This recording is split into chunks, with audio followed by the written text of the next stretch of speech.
IVM। स्वागत है आपका स्माइल इंडिया पे शिफा माइत्रा के साथ। उम्मीद है कि आप सावधानी बरत के ही बाहर जा रहे हो। वक्त तो लगेगा जीवन को सामान्य होने में, पर चिंता से कुछ हासिल नहीं होता।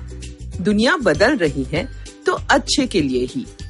अब किसी ने सोचा था कि छत पे चढ़कर पढ़ाई करना सामान्य माना जाएगा, पर ऐसा ही पाया गया केरला के कोटाकल इलाके में। लोग दंग थे जब उन्होंने नम्रता नारायणन नामक एक बीए की छात्रा को देखा अपनी 2 मंजिला घर के छत पे बैठे हुए। अगले दिन बारिश हो रही थी, पर वो आज भी छतरी लेकर वहीं थी। पता चला कि वो सच में पढ़ाई कर रही थी। हुआ यूं, अब जब क्लासेस ऑनलाइन हो गई तो वो सिग्नल की तलाश में यहाँ तक पहुंच गई। घर के किसी भी कोने में किसी भी फोन पे नेटवर्क ही सही नहीं मिल पा रहा था। नम्रता पढ़ाई में अच्छी है और वो क्लास मिस नहीं करना चाहती थी। पिता की मदद से उसने घर की दूसरी मंजिल से सीढ़ी लगाई और संभलते हुए घर के ऊपर छत पे चढ़ गई और पूरा सिग्नल पाया। घर वालों ने किताबें पकड़ाई और अब उसकी क्लास वहीं लगती है। जैसे एक जमाने में लोग सड़क पे लगे बिजली के खंबे के नीचे पढ़ते थे, शायद अब ये भी प्रशंसा लायक बात बन जाए। एक और होनहार इंसान के बारे में पता चला उत्तराखंड के देवप्रयाग इलाके में। यहाँ 32 साल के गणेश भिष्ट घर पर ही थे लॉकडाउन के कारण। एक रोज दोस्त का फोन आया कि उनके घर में कोई बीमार था पर एम्बुलेंस नहीं मिल पा रही। गणेश तुरंत अपनी गाड़ी में निकला और रिश्तेदार को अस्पताल पहुंचाया। घर आकर गाड़ी सैनिटाइज की और नहाकर नया मास्क पहना और फिर पहाड़ी इलाके में पहुंच गया औरों की मदद करने। महामारी के कारण लोग अस्पताल नहीं पहुंच पा रहे थे और कुछ को तो जरूरी घर की चीजें भी नहीं मिल पा रही थी।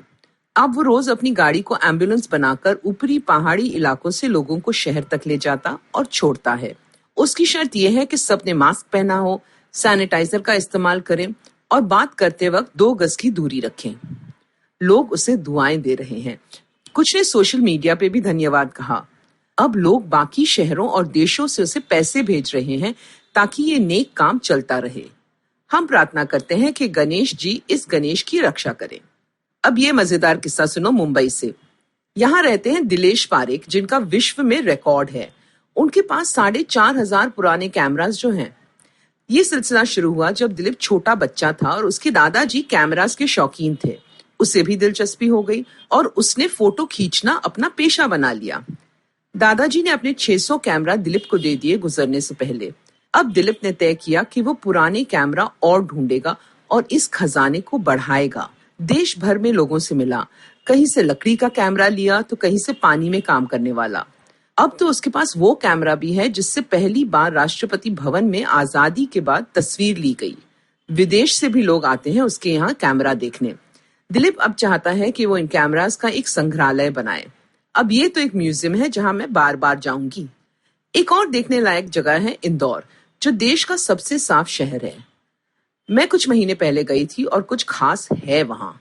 अब पता चला है कि सबसे साफ के साथ साथ इंदौर सबसे शांत शहर की पदवी भी पाना चाहता है। यहाँ के डिस्ट्रिक्ट कलेक्टर खुद इसमें जुटे हुए हैं और लॉकडाउन से पहले ही काम शुरू हुआ था।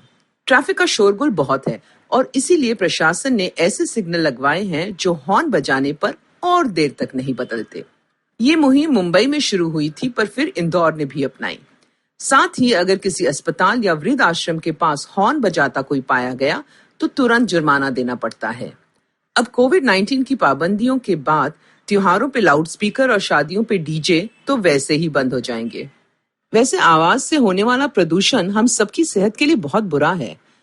हम इसे जीवन का हिस्सा मान के अपना तो लेते हैं। अगर आप किसी ऑटो या टैक्सी में हो या गाड़ी में हो जहां कोई बेवजह हॉर्न बजा रहा है तो ऐतराज करो, हर बार करो। आपके घर या दफ्तर के पास लाउडस्पीकर किसी त्योहार के लिए बज रहा हो और आपको आपत्ति हो तो आवाज उठाओ। ऊंचे स्वर आपके लिए ठीक नहीं है, इसलिए जब आप ईयरफोन पे भी कुछ सुने तो स्वर धीमे रखें। अगर आपको ये पॉडकास्ट पसंद आया तो और दिलचस्प पॉडकास्ट सुनना न भूलें IVM नेटवर्क पे। आप हमें सुन सकते हैं IVM पॉडकास्ट ऐप पे या ivmpodcast.com पे। आप हमें सोशल मीडिया पे भी फॉलो कर सकते हैं। हम @IVM पॉडकास्ट हैं ट्विटर और इंस्टाग्राम पे। और अगर आप मुझसे बात करना चाहते हैं तो मेरा हैंडल है @शिफा माइत्रा इंस्टाग्राम और ट्विटर पे। अब मैं आपसे आज्ञा लेती हूँ, जल्द मिलेंगे।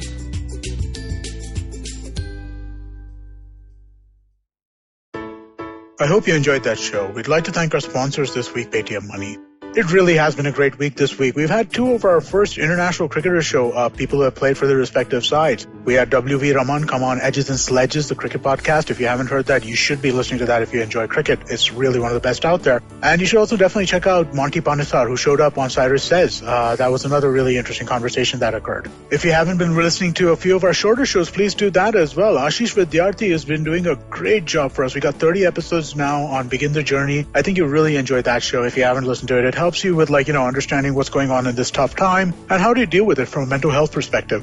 We've also had some really fun stuff come up on the Smile India show. Shifa's been doing a lot of really good stories over there, things that just make you happy, so definitely do check that out. And on the more serious side, make sure that you're checking out our regular shows like the Pragati podcast, All Things Policy. They're definitely going to keep you up to date on what's going on in this COVID world. And thanks for listening, and we hope to catch you again next week. Namaskar. This is Ashish Vidyarthi. Yes, my friend, these are challenging times, but in these challenging times, we can create something extraordinary. Do take time to listen to my podcast, Begin the Journey, available on the IVM Podcasts, website, app, or wherever you listen to podcasts. Remember, we have a great opportunity called life. Cheers.